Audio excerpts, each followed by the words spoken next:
మొన్నటి వరకు కూడా మన రాష్ట్ర ముఖ్యమంత్రి గారు ఏమన్నారు, కాళేశ్వరం అనేది కూలిపోయింది, కాళేశ్వరం అనేది కూలిపోయింది అని మాట్లాడారు.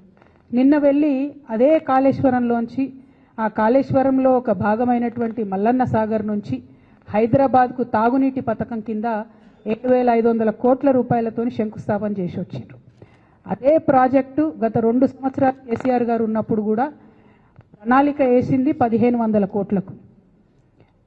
కొండపోచమ్మ సాగర్ నుండి హైదరాబాద్కు నీళ్లు తీసుకొస్తే 1,500 కోట్లలో అయిపోయేదానికి రేవంత్ రెడ్డి గారు మల్లన్న సాగర్ నుంచి హైదరాబాద్కు నీళ్లు తీసుకొస్తా అనేటటువంటి కొత్త ప్రణాళికను తీసుకొచ్చి 1,500 కోట్లతోని హైదరాబాద్ ప్రజల దాహార్తిని తీర్చేదాన్ని 7,500 కోట్ల వరకు పెంచి మెగా కృష్ణారెడ్డి గారు మరిన్ని మేడలు కట్టుకోవడానికి అనుకూలంగా చేస్తున్నారన్న విషయాన్ని ఇవాళ మనం గమనించాలి.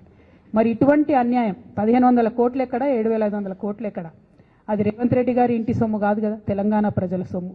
మరి తెలంగాణ ప్రజల సొమ్ము అన్యాయం జరుగుతున్నప్పుడు ఖచ్చితంగా మనం మాట్లాడాల్సిందే, ఎదిరించాల్సిందే అని కూడా ఈ సందర్భంగా నేను మన ప్రజలందరూ కూడా చెప్తూ, కంపల్సరీ ఎందుకు ఆ ఎస్టిమేషన్ పెరిగింది అనేటటువంటి విషయం ప్రభుత్వం ప్రజలకు జవాబిచ్చేంత వరకు కూడా మేము తెలంగాణ జాగృతి పక్షాన ప్రభుత్వాన్ని ప్రశ్నిస్తామనేటువంటి విషయాన్ని కూడా ఈ సందర్భంగా నేను తెలియజేస్తా ఉన్నాను.